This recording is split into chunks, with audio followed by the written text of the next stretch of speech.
Hi, I'm Brandy Gorsline, and today we're going to talk about the second largest channel of elimination in the body, which is the intestines. Now, we have a small intestine and a large intestine. The small intestine, ironically, is about 26 feet long, which is about the length of a tennis court, and it's broken up into three sections. The first section is responsible for absorbing minerals. The second section is responsible for absorbing water-soluble vitamins, carbohydrates, and proteins. The third section is responsible for absorbing fat-soluble vitamins, cholesterol, bile, and fats, bile salts and fat.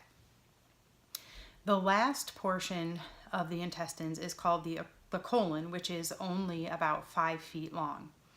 The colon is broken down into three different sections. We have the ascending colon, then the transverse colon, then the descending colon, and it ends with the sigmoid colon, and waste comes out through the rectum.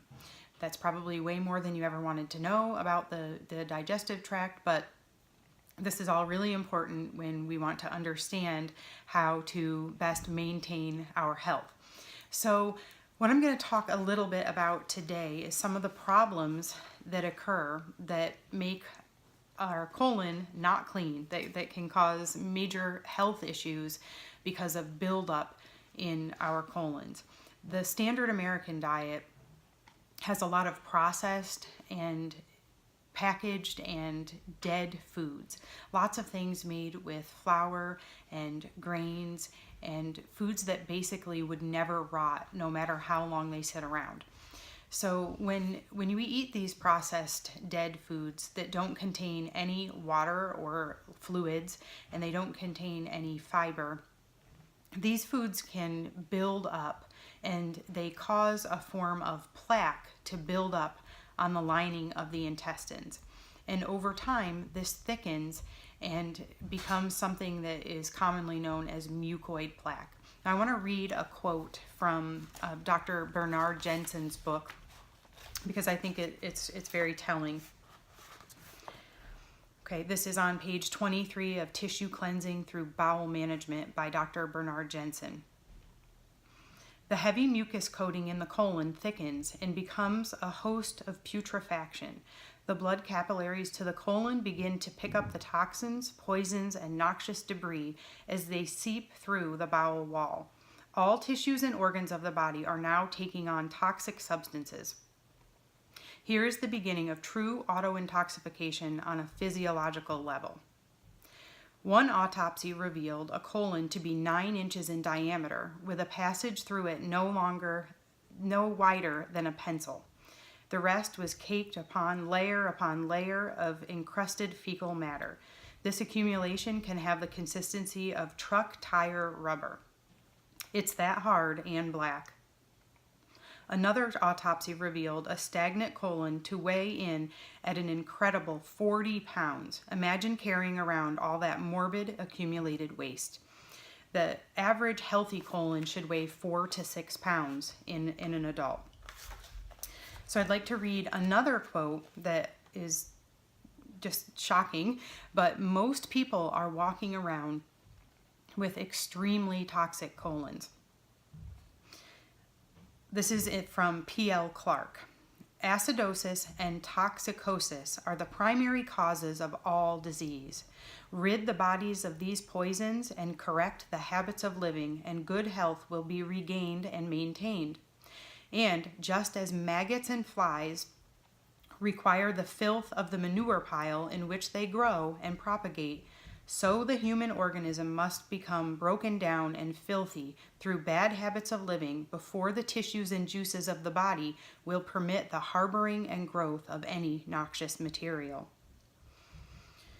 And he continues, however, in view of the scientific researchers whose insights have been cast aside by conventional medicine, it is just as reasonable to assume that the maggots and flies found in a manure pile caused the manure pile, as it is to assume that the various kinds of germs and bacteria, bacilli or microorganisms, by whatever name you may call them, found in a thoroughly filthy body poisoned with food, drugs, and bad habits, caused the condition of ill health. So I think those are pretty powerful quotes that kind of give you an idea of what most people are dealing with.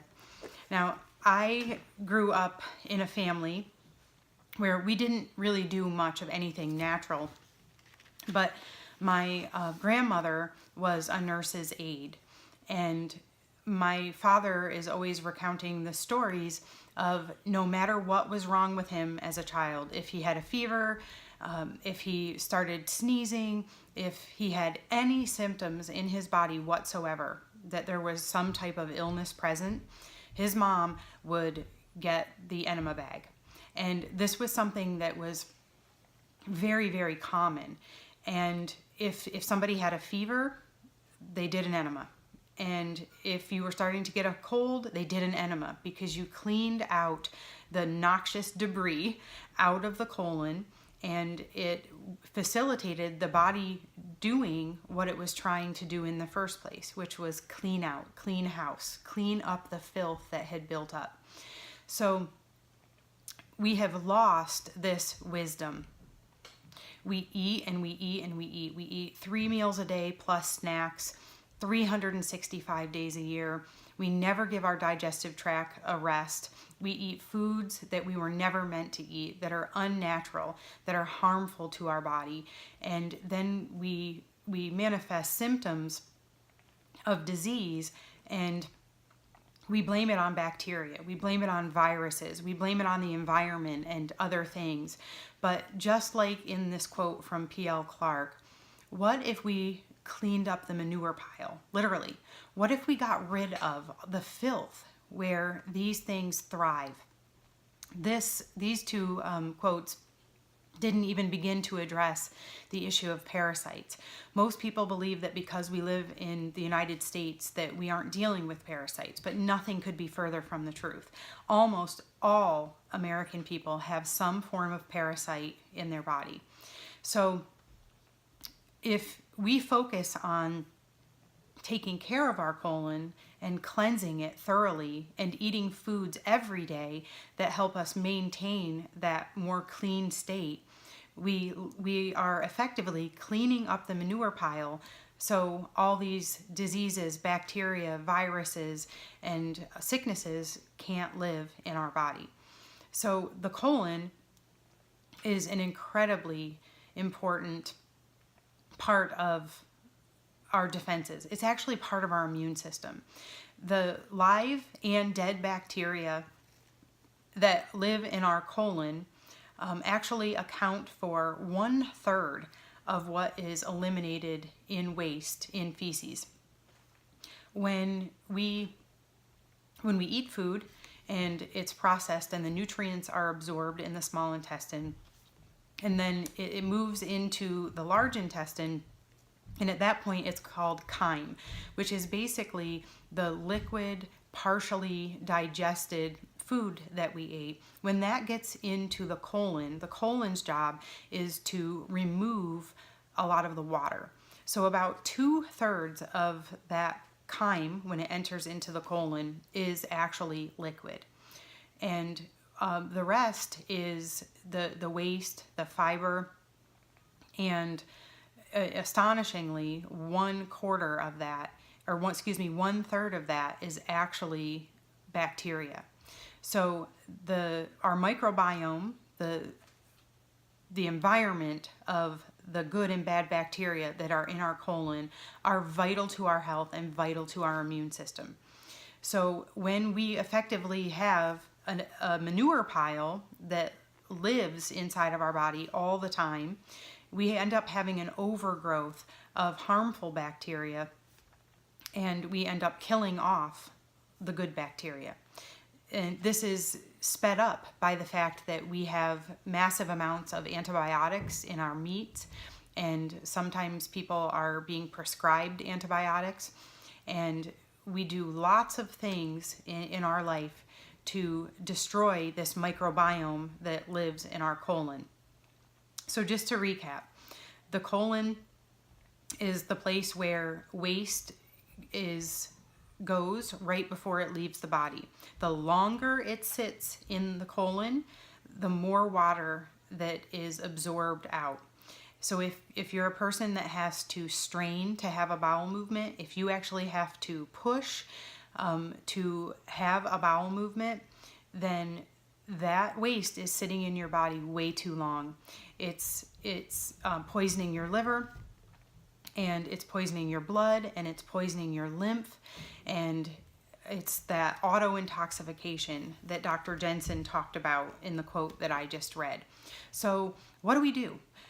We colon cleanse. We choose foods every single day that are high in living enzymes and liquids and fiber, so that we can scrub the inside of the colon and scrub it squeaky clean with what we eat every day.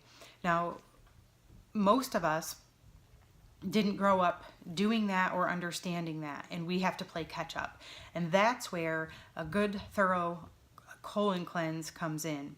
So I'm excited that you're watching this video and that you're on this journey, because this whole journey is about cleansing. And I'm excited to walk this with you and show you what the next steps are. Can't wait to get started. I think this is going to be amazing.